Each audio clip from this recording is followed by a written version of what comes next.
Fix Google Chrome's slow loading problem. Make Google Chrome fast again. If you want to fix if your Google Chrome is relatively quite slow and then you want to make it faster again, there are a couple of things that we could choose to follow.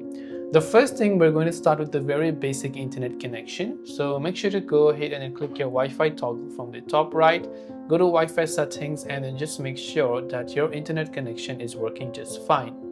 Once you have done that, we're just trying to open up Chrome. Now, the other reason why Chrome could be running quite slowly is because you have so many extensions installed. And if there is a certain extension that is not really necessary for you in your day-to-day life, then you can simply remove it. Click on the extensions icon located at the top right-hand side. There, go to Manage Extensions. Here you can simply click the Remove button next to an extension and see if that actually helps you. Now, what you can also try to do is try to clear some of the cache files. So click the three dots icon from the top right hand side, then simply go to the option Settings.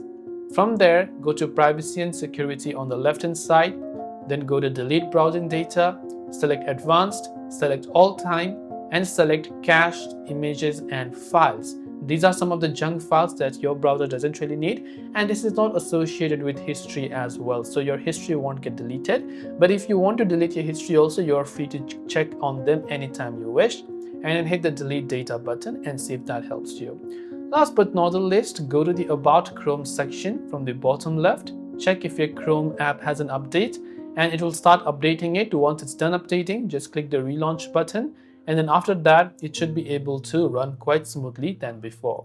So another thing to keep in mind is that if you have got a low-end device, Chrome actually uses quite an amount of RAM. So if you do not have enough RAM, you might want to think of upgrading it.